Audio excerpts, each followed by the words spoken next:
Hi, everyone. Thank you for tuning in to Digital Builders, where we help you build your digital future.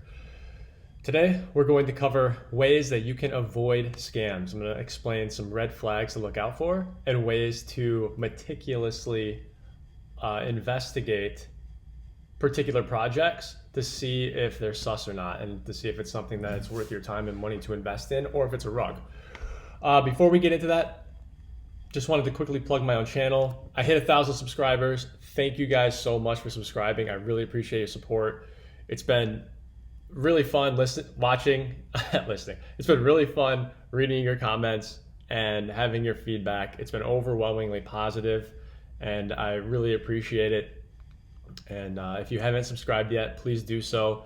Next goal, let's get to 2,000. We're gonna do 2,000 subscriber increments. So thank you, I appreciate it. And then one quick thing, before we dive into the video, I also want to start branching out into other projects. I was gonna do a community tab post about this, but I don't have the community tab yet. It takes about a week or so after you get 1,000 subscribers to get the community tab, and I'm gonna use that to like take polls and ask questions on what you guys wanna see. So if you're listening to this, if you're watching this, I have some good alpha on NFT drops that are happening, and they are stealth launches. If you're interested in NFT projects or any crypto project really, let me know. Just let me know in the comments and I will happily do it. I didn't just want to like drop one and you guys be like, what the hell? I thought this was the DAO channel. So I kind of wanted to, that's why I wanted the community tab, so that I could kind of explain it or ask you guys and get some feedback first and just kind of like let you know, hey, I kind of want to go this direction too. But anyway, leave me a comment please and let me know if that's something you would be interested in. Okay, so let's jump into it. Obviously, it's probably pretty clear why I want to go over this, because people are getting rugged. There's a ton of DAO scams out there. It sucks. I hate to see it. Some people are making money on this. I mean, besides the scammers that are rugging, but there are people who are not scammers, who are honest people who are trying to make some quick money on these high APYs that have made money. So good for them. If you lost money, that sucks. I feel for you. Rugs are kind of part of the game right now. Crypto is a landmine. You have to be really, really careful. That's why I want to create this video today and kind of walk through some things to look for. Before we jump into that and I give my analysis, I'll also try to provide some examples too to back some of this stuff up and to be very clear on what I mean. Also, this is not financial advice. Nothing I say or do should be misconstrued or understood as financial advice, because it's not. Because I'm not a financial advisor. I don't pretend to be one on the internet. I am just a guy with a Blue Yeti microphone who likes to make YouTube videos about crypto because I find the space fascinating. So this is for entertainment purposes only. All right, so red flags to look out for. To kind of give you a quick overview, the headings here, we're gonna look at the team. We're going to look at the project itself, its mission, vision, values, its branding, kind of just how it feels. Its presentation, its marketing, the community, some technical stuff that you can look into, and then some closing remarks. So here's the first thing. I'm gonna take a sip of water. The team. Is the team doxed or are they not? If not, assume it's a rug. That's a huge red flag. And if they are, assume it's a rug anyway, but a more sophisticated rug. There's a lot of projects that have gone out, not specifically DAOs, although there may have been a few, but coin launches, token launches in general, that were backed by prominent people and they were hyped up, and it was basically a cash grab, and it was done right out in the open. It was like robbery, but the robber was really nice and they just convinced you to give them their money. And then it vanished and they're like, oh, sorry, I don't know what happened. We'll try again. So just be careful. If and there's ways that you can kind of try to tell. There's like data points that you can take in, both objective, like hard data and facts, and subjective. A lot of this is subjective at the end of the day. So you have to be really careful. You got to be on your toes, and you just have to think through what you're doing and why you're doing it and what outcome you expect. Okay? So if the team is doxed meaning that there's documentation of who they are. And it's proof that it's a real life human being, and this is their name, rank, serial number that is behind this project. So if they are doxed, check their resume, see what kind of products that they've created before and how they went and what the feedback on those products has been.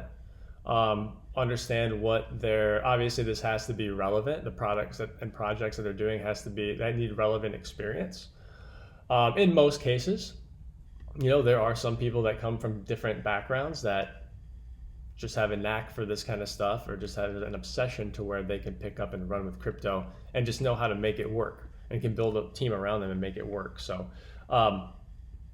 this is an art and a science as far as, finding projects that you like, that you think will be profitable in the short and or long term, depending on your financial goals and investing goals. All right. Other things to consider. Check out their social media profiles, see what kind of social proof is out there that this person is who they say they are and that you trust them. And do other people trust them? And not only other people trust them, but who trusts them? If authority figures that are in the same industry put these people in high esteem, then I would say that gives them more social proof that they'll be more likely able to fulfill what they say they're going to do. Are they active and consistent? There's always going to be exceptions to this rule, but if they're active and consistent on social media, not just posting and reposting and shit posting all the time, although like the really well-timed and thoughtful shit post, I know that sounds like an oxymoron, is a good thing, because then that they've got range and they have like kind of a sixth sense. It's kind of a thing. But anyway, that's just something I factor in. Again, subjective. But are they active and consistent on where it matters? Okay. So a good example of this is Daniele from Wonderland DAO and Popsicle Finance and all of his projects and ecosystem that he's building up. He's doxed, he puts his face out there, you can hear his voice, you see him on video, he answers questions in real time, he's all over the place, and he's very active and consistent with his community. So that would be an example of, that's not 99% of the time, that's what you want to see. Another example of this that would be like a counter example, which is, it's like such an edge case, but people are probably going to bring it up. The author that made like Good to Great, he's kind of like a recluse type guy, but he's not active. I don't think he has any social media, but the dude delivers. And when he does show himself, he follows through with it. But then again, like you never know when he's going to come out with his next new thing. So that being said, I look for people that are active. I look for leadership that are active and consistent. Look at Elon Musk with Tesla. Genius. The man's a genius. And Tesla doesn't have to spend any money on marketing. It's all him.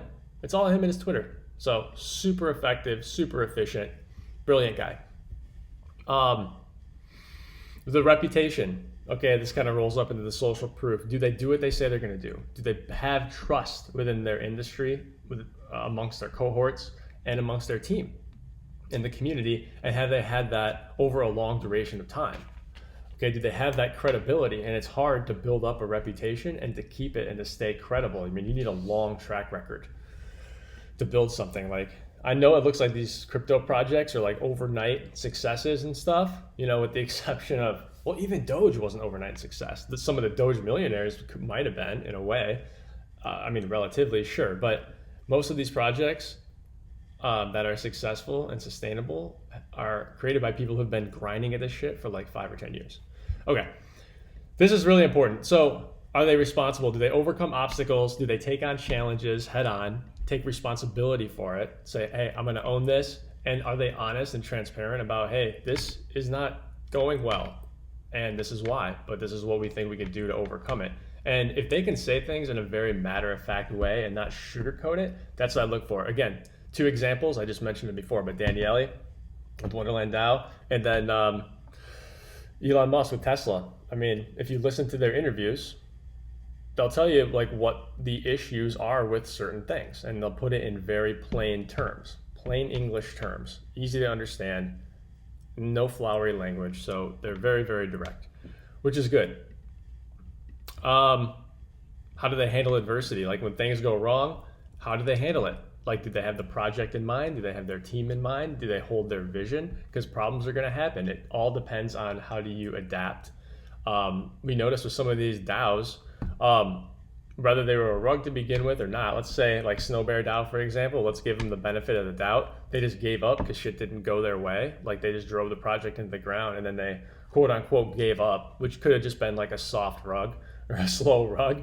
But either way, it failed and it didn't work out. They didn't handle adversity very well. They didn't even really try to handle it. So something to watch out for.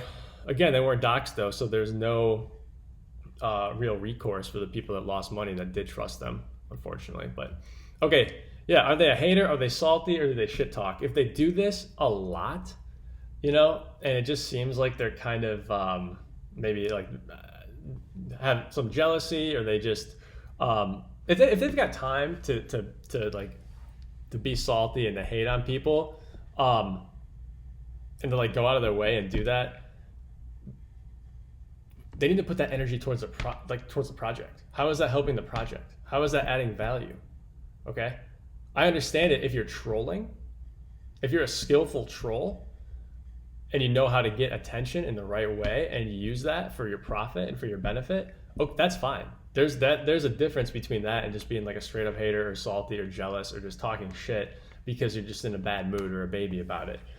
So understand that, because like being a hater and being salty, that's a nosedive. That is a huge, enormous red flag. I mean, this is a big red flag because they're wasting energy on something. They're not focused on the ideal outcome that they're looking for. They're easily unsettled. And you don't want that. You want someone with guts. You want someone with fortitude, and you want someone who's going to stay the course. However, if you find someone that's a good troll, dude, that's what you want. If someone who is smart and is a visionary and a thought leader and a troll, that is like the unicorn there. So much free publicity. Anyway, like I said, are they a thought leader, or are they a copycat, grifter, wannabe loser? Like, there's so much of this, man. Like, okay, you know how they say out of everyone that's on the internet, there's 1% creators and then 99% of the consumers or people that like lurk. So like 1% of people, and then like 1% of people will actually like engage and 99% of the people lurk, which is fine. I mean, there's some spaces where I just lurk too because I just want to listen and understand, or just don't feel like engaging for whatever reason. That's okay. But I would say that there's 1% of people who are like original, as original as you can be on social media. And then the 99% are to some degree, copycat grifters and wannabes. And that's fine. I understand it, because like you have to believe in yourself before you can actually achieve something. And when you start, like you have to kind of start with a vision, you're starting from 0 to 1. So yeah, I understand that, we can get into a philosophical debate about this kind of stuff, but I guess what I'm talking about, are there people who are just like clout farming other people's ideas to make themselves look good? That to me is a big red flag. You see this, I'm not going to name any names, but I'm sure you've noticed it before. There are a lot of people who are perpetrators of this, but I like people who are unique, who have their own style, who have their own spin on things, and don't like blatantly rip off other people's like tweets or pages or websites or whatever. But anyway, I like to see the original content, original ideas. I like to see their own voice. Like I want to see like who they are as a person come through. Anything that's like that looks like lazy, like a lazy retweet or a lazy repost or even a blatant copy. Like I've seen people literally like copy paste other people's tweets and like take credit for it, and it's like, dude, what are you doing? Anyway, that is something. It's I just kind of take note of it. I just take note of it. All right, let's see here. But yeah, I mean, you need to have some self-awareness. Like if you're trying to do something new and you're trying to build your own brand, you need to build a brand that differentiates. And if you are just blatantly copying other people, then you don't have, that brand's not coming from you. You're just trying to get cheap trying to farm clout from somebody else without giving them any credit for it. So anyway, done on that topic. Project mission. So now that we talked about the team and the leadership, so yeah, look into the devs, start with the leader, then look into the devs, try to understand as much as you can about them, the marketing team, what their backgrounds are. If they have their LinkedIn posted, that's a pretty good bet. Like that's good in the sense that I like that they're doxxed, obviously. However, I've worked in the corporate world for the better part of a decade, and there's really no shame in failing if you are methodical and like give a good effort, because you can use that as a resume builder and a stepping stone to propel your career. So something to keep in mind. It's a good way to build your personal brand if you decide to partake more in that white collar corporate starty uppy world. Anyway, that was a weird phrase, starty uppy. Anyway. So after you kind of do the check down from leadership to the team members, take a look at the project mission and get a good feeling for like the vision and values. Here's where you kind of dive into their Medium posts, their blog posts. You take a look at all the content that they've, like their About Me page. And then with that, you make sure that the content is consistent and consistent with their vision and consistent with their message across other channels. You just want to make sure that they're in lockstep with each other, and that there's consistency within their message across the board. I know I kind of stumbled through that last section, but I was thinking about saving it for later, but I was like, screw it. I'm just gonna put it out there now. All right, a little sip of water here. Okay. And yeah, places to find this information. Yeah, look at their Medium post. Look at, oh man, what's the other thing? Yeah, look at their blog, look at the Medium post.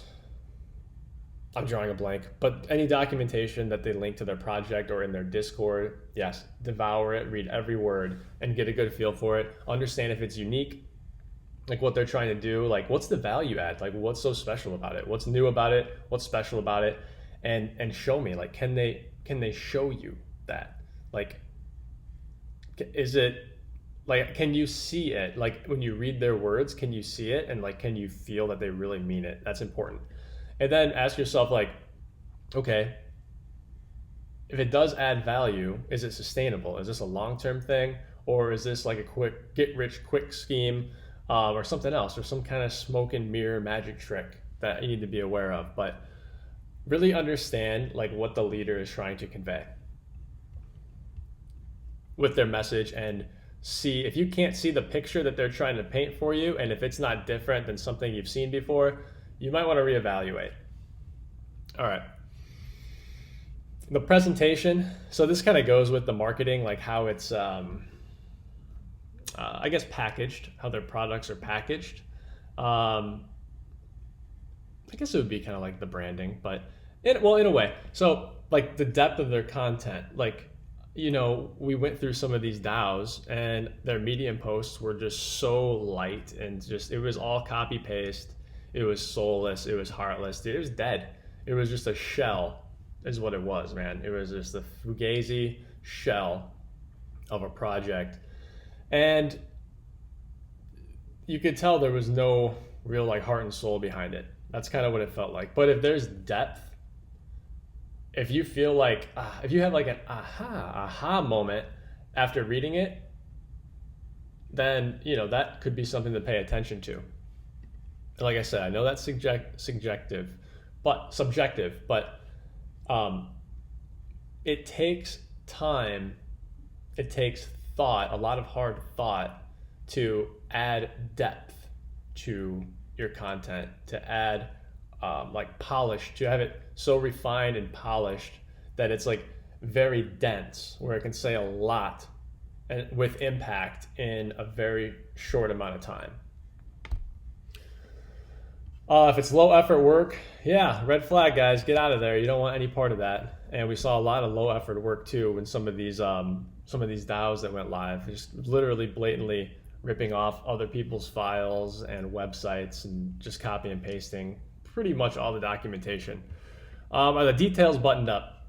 And what I mean by this, like, okay, so we found one thing on, if you watched my previous video about Parrot DAO being a rug, they literally, if you went to you might still be able to go to their website, and if you right-click save their logo, that parrot logo, that stupid ass parrot logo, look at the file name. It says rug. They named it rug.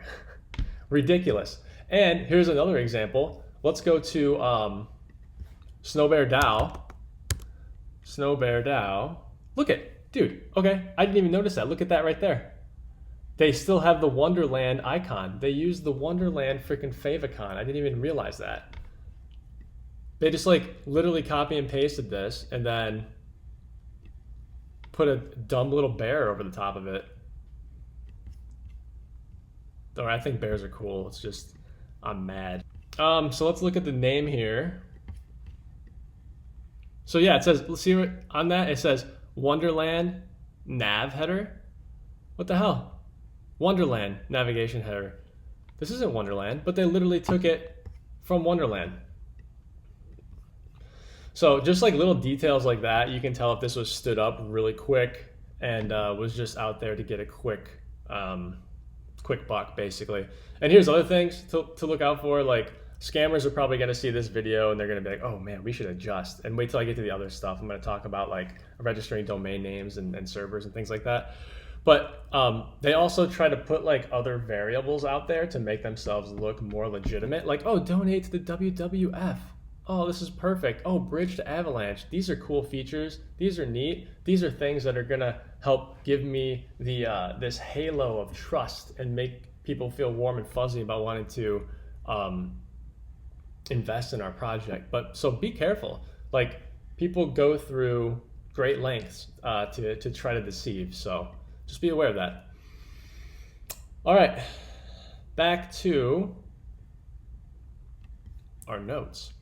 So yeah, make sure their details are all buttoned up, make sure everything is branded and that they've got their I's dotted and their T's crossed when it comes to like even their file names. You know, make sure that even the file name structure, the website structure, the code structure make sure it looks, you know, crispy. Make sure it looks buttoned up, okay? Yeah, look at the file names on the websites and make sure they didn't just like blatantly rip it off from somewhere else. So the marketing, this is a big one, because marketing is really a big differentiator nowadays, since you literally can just copy and paste code. In any of their marketing materials, whether it be on their Twitter or even in their community Discord, they pay hype people to like kind of blend in with the crowd and pretend to be like one of us, but really no, dude, they're just like hired guns that they put in there to make their project seem better than it is. So you want substance in the marketing more than hype. If you have a bunch of moon boys in there going, let's go all the time, dude, be careful. Just watch it I watch it from a distance when I hear way too much of that, like blatant hype, people getting riled up and emotional, because that has been a pretty good indicator that that rug's about to get pulled. That, or they don't know how to really build a sustainable project, because that is just that's an inexperienced way to go about it, I would think, if they did it from like with the intent of actually having the project be successful. So you want substance. You want substance in their content, whether it be from social media to blog, videos, whatever, that is valuable and that adds to the industry and that other people recognize and engage with and challenge. You want people to challenge ideas too, because you want a thought leader to put out ideas that are against the grain, that challenge the norm, that are new, and have them not be afraid to do that, you know, within reason. Buybacks, red flag. Giveaways, red flag. Buybacks, I'll start there. If you're buying money back, or if you're buying tokens back, you're pretty much just saying, like, our token is shit, nobody wants it, we're gonna pump up the demand, and it's a fake. They're inflating the demand. It's not gonna last because they don't have the infrastructure, they don't have the demand built up within the community, and it's a house of cards waiting to fall, in my opinion.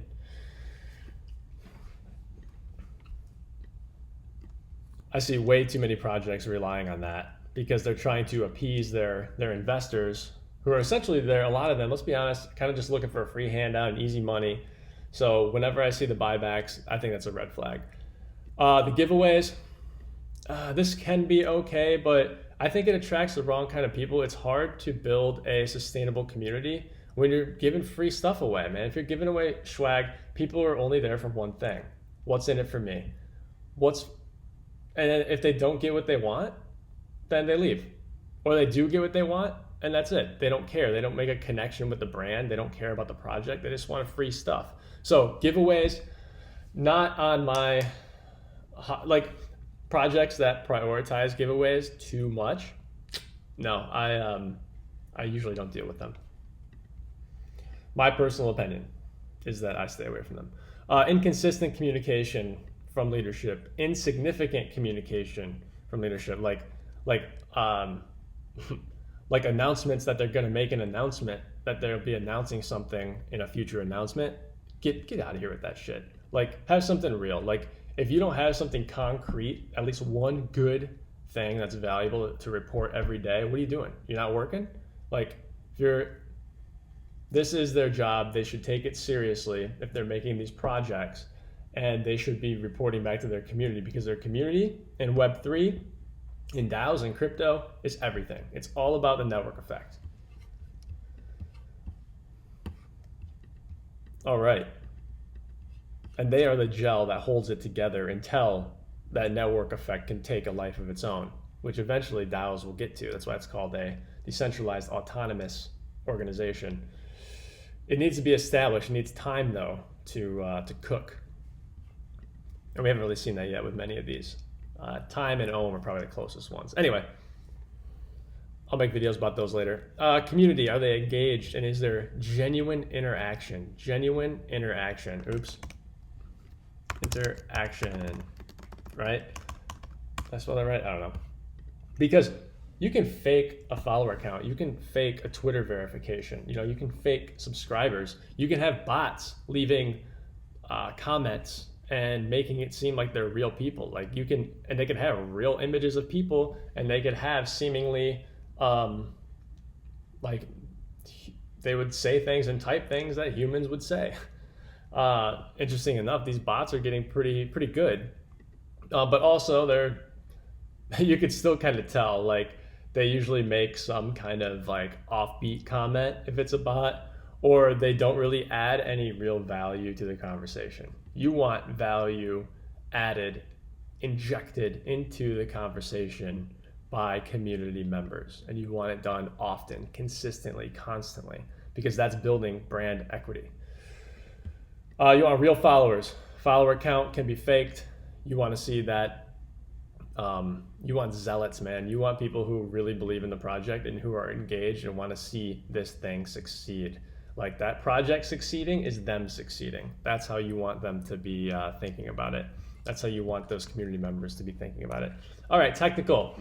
So if you're good, if you're savvy, if you understand the blockchain and smart contracts and how they all interact, and wallets, and how these addresses and transactions all work together, do some on-chain analysis, double check the code, make sure it looks good, and that you're not interacting with some kind of a wallet drainer, and always make sure that you're interacting with like a contract and not just an address, because if it's just an address, guess what?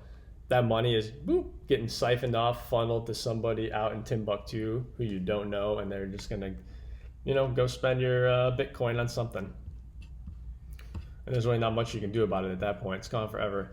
And then domain name analysis. And I know I kind of took a minute to get here, but oh man, this video is already getting long, so I might have to make this a two-parter. But one thing you can do is, like, if I go to like whois.com, here's Galaxy Goggle Money, right?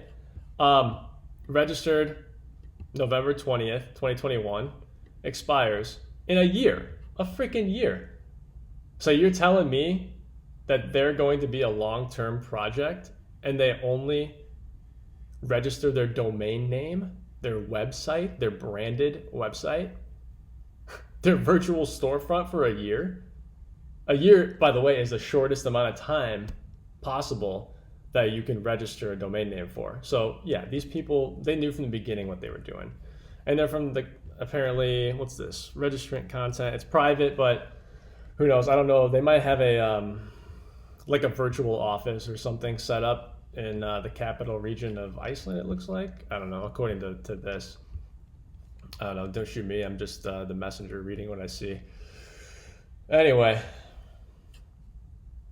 Yeah, so if it's registered for 1 year, that's a red flag. Like, especially if they say, yeah, this is going to be sustainable. We have a long-term vision, a long-term goal. No, you're full of shit. Then you need to register that for 10 years, which I think is the maximum. Or better yet, get a .eth address and register that thing into the next century. I think you can go out that far, but we'll see. And then location, like I just showed you, that Galaxy Goggle .money was in Europe, in Iceland. A lot of rugs coming out of Europe, I've noticed. I've done some analysis on several of these DAOs, and it looks like a lot of these failing projects are coming out of Europe, especially Iceland, which is kind of interesting. So if anyone knows like how that, I think it's a virtual office that's set up by a lot of these DAOs that are registering these domain names. If you know anything about that, please, let me know in the comments below. I'm just curious, like, what's the appeal with Iceland? Unless it's just like a team of people who are just conducting business through Iceland, and they own like a handful of these DAOs and are just fucking printing money, which it seems like. And there's a few that were in the U.S. I think there was one in Canada that I saw, one in China. But yeah, Snow Bear, I'm looking at you, dude.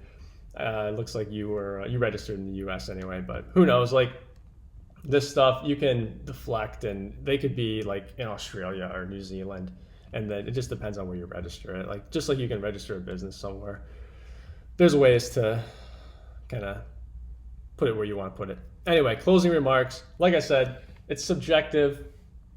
You kind of have to synthesize all of this information into a yes or no decision, or you can be like, you know what, I'm going to wait and collect more data. And that's fine too. But at the end of the day, it's going to be a judgment call. You got to kind of come up with your own thesis on why you would invest on something. And it has to align with your goals and what you're trying to accomplish and what you're trying to do. And like, there's like a million number of variables that you can factor into making any decision.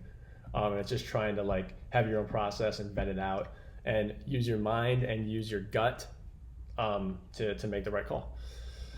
And you're not going to win them all. You probably won't win them all. No one does. Nobody wins them all, so just make sure you have a structure in place for risk mitigation and risk management. Okay, you don't want to overstretch yourself and never invest more than you're willing to lose ever. Do your own research. Look for reasons not to buy if you want to be more conservative with it, and just ask yourself, hey, does this make sense? Like, why would someone offer 30,000 gazillion APY and say they're going to be here forever?